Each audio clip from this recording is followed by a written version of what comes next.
શ્રી ગણેશાય નમઃ. ઓમ નમઃ શિવાય. હર હર મહાદેવ. ગત અધ્યાયમાં યજ્ઞશાળામાં બેઠેલા લોકોને આકાશવાણી સંભળાઈ. આ આકાશવાણી સાંભળીને સર્વ દેવતા વગેરે ભયભીત તથા વિસ્મિત થઈ ગયા. એમના મુખમાંથી કોઈ વાત ન નીકળી. એ એવી રીતે બેસી કે ઊભા રહી ગયા જાણે એમના મન પર વિશેષ મોહ છવાઈ ગયો હોય. ભૃગુના મંત્ર બળથી ભાગી જવાને કારણે જે વીર શિવગણ નષ્ટ થવાથી બચી ગયા હતા તે ભગવાન શિવને શરણે ગયા.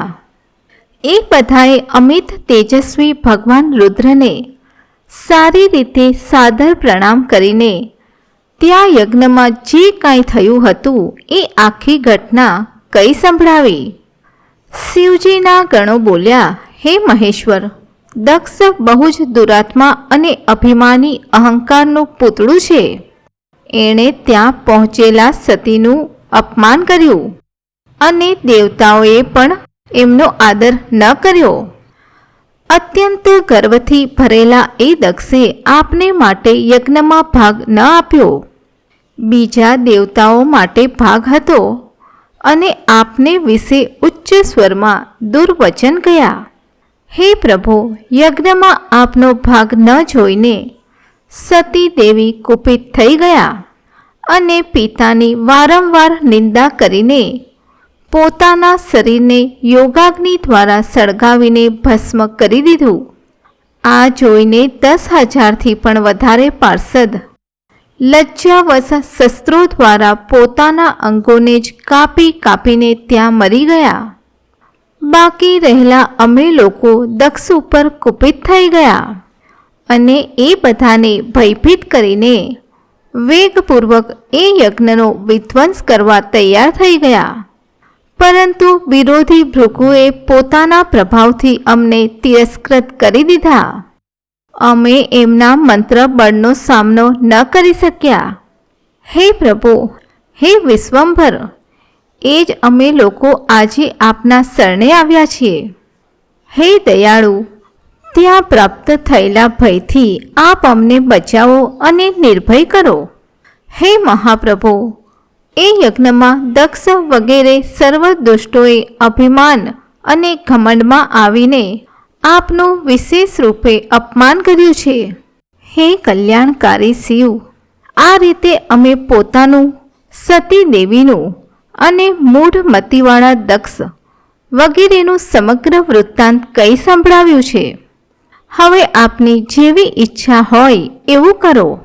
પોતાના પાર્ષદોની આ વાત સાંભળીને ભગવાન શિવે ત્યાંની બધી ઘટના જાણવા માટે શીઘ્ર જ નારદ મુનિનું સ્મરણ કર્યું.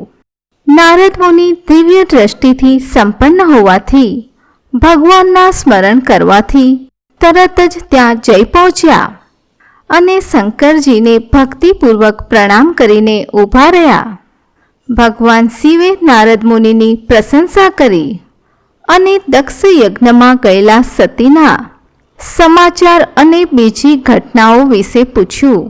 શંભુના પૂછવાથી શિવમાં જ મન રાખનારા નારદ મુનિએ તરત જ બધું વૃત્તાંત કઈ સંભળાવ્યું જે દક્ષ યજ્ઞમાં ઘટિત થયું હતું.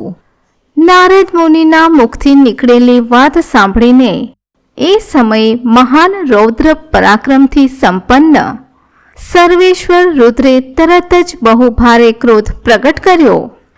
લોક સંહારકારી રુદ્રે પોતાના માથામાંથી એક જટા ઉખાડી અને એને રોષપૂર્વક પર્વત પર ફટકારી. ભગવાન શંકરના એ પટકવાથી એ જટાના 2 ટુકડા થઈ ગયા અને મહાપ્રલયની જેમ ભયાનક શબ્દ થયો.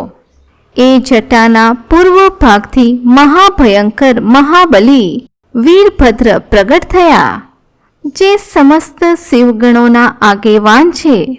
તે ભૂમંડળને બધી બાજુથી વ્યાપીને એનાથી પણ 10 આંગળ અધિક થઈને ઊભા રહ્યા.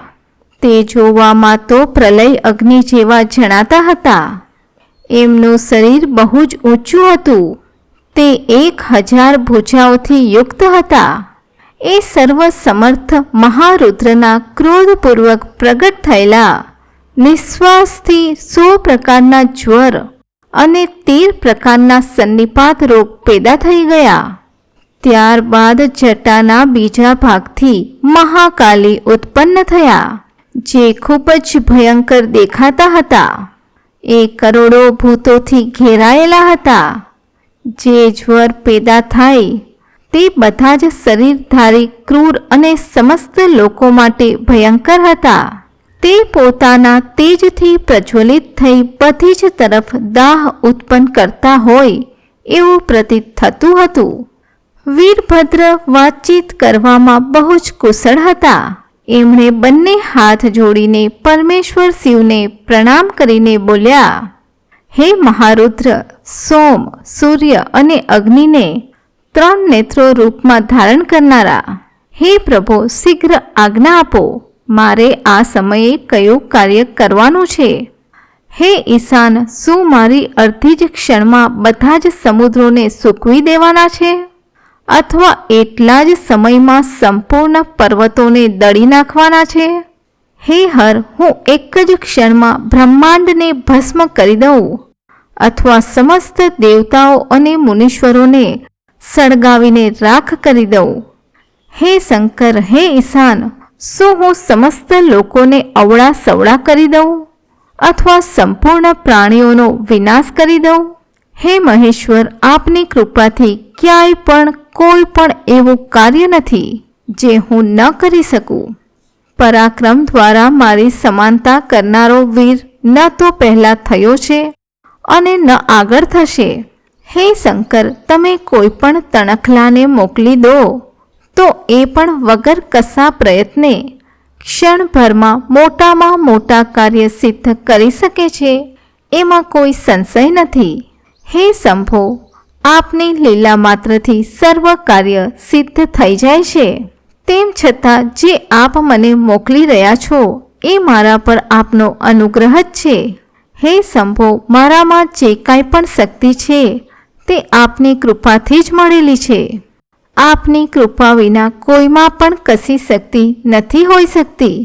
વાસ્તવમાં આપની આજ્ઞા વિના કોઈ તણખલા વગેરેને હલાવવામાં પણ સમર્થ નથી.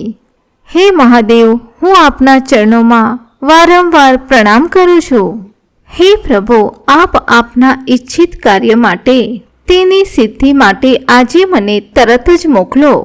હે શંભો, મારા જમણા અંગો વારંવાર ફરકી રહ્યા છે. એનાથી સૂચિત થાય છે કે મારો વિજય અવશ્ય થવાનો જ છે. હે પ્રભુ, આજે મને કોઈ અભૂતપૂર્વ અને વિશેષ હર્ષ તથા ઉત્સાહનો અનુભવ થઈ રહ્યો છે અને મારું ચિત્ત આપના ચરણ કમળમાં લાગેલું છે. તેથી ડગલે ને પગલે મારે માટે શુભ પરિણામનો વિસ્તાર થશે. હે શંભો, આપ શુભનો આધાર છો. જેની આપમાં સુદૃઢ ભક્તિ છે એને સદા વિજય જ પ્રાપ્ત થાય છે અને એનું જ દિન પ્રતિદિન શુભ થાય છે.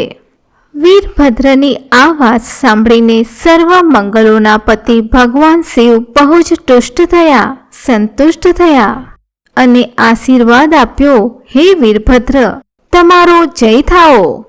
ભગવાન મહેશ્વરે વીરભદ્રને કહ્યું, હે મારા પાર્ષદોમાં શ્રેષ્ઠ વીરભદ્ર, બ્રહ્માજીનો પુત્ર દક્ષ બહુ જ દુષ્ટ છે. એ મૂર્ખને બહુ અભિમાન થઈ ગયું છે. તેથી આ દિવસોમાં તે વિશેષ રૂપે મારો વિરોધ કરવા લાગ્યો છે. દક્ષ આ સમયે એક યજ્ઞ કરવા તૈયાર થયો છે. તમે યજ્ઞને પરિવાર સહિત એ યજ્ઞને ભસ્મ કરીને શીઘ્ર જ મારે સ્થાને પરત આવો. જો દેવતા, ગંધર્વ, યક્ષ અથવા અન્ય કોઈ તમારો સામનો કરવા તૈયાર થાય તો એમને પણ આજે શીઘ્ર જ અચાનક ભસ્મ કરી દેજો. ઋષિ દધીચની અપાવેલી મારી શપથનું, મારા સોગંદનું ઉલ્લંઘન કરીને જે દેવતા વગેરે ત્યાં યજ્ઞમાં રહી પડ્યા છે એમને તો નક્કી જ પ્રયત્નપૂર્વક સળગાવીને ભસ્મ કરી દેજો. જે મારા શપથનું ઉલ્લંઘન કરીને ગર્વયુક્ત થઈને ત્યાં બેસી રહ્યા છે એ સર્વ મારા દ્રોહી છે, તેથી એમને અગ્નિમયી માયાથી સળગાવી દો. દક્ષની યજ્ઞશાળામાં જે પોતાની પત્નીઓ સાથે અને સારભૂત ઉપકરણો સાથે બેઠા હોય એ સર્વને જલાવીને ભસ્મ કરી દેવો અને પછી પુનઃ તરત જ પરત પાછા આવી જજો. તમારા ત્યાં જવાથી વિશ્વદેવ વગેરે દેવગણ પણ જો સામે આવીને તમારી સ્તુતિ કરે તો પણ એમને શીઘ્ર અગ્નિની જ્વાળાથી જલાવીને છોડજો. હે વીરભદ્ર, ત્યાં દક્ષ વગેરે સર્વ લોકોની પત્ની અને બંધુ બાંધવ સહિત સળગાવીને કલશોમાં રાખેલા જળને લીલાપૂર્વક પી જજો.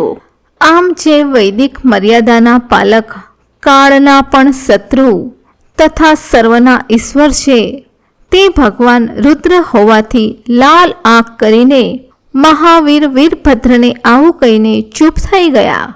ઓમ મહાદેવાય નમઃ. ઓમ પરમેશ્વરાય નમઃ. ઓમ સહસ્ત્રાક્ષાય નમઃ.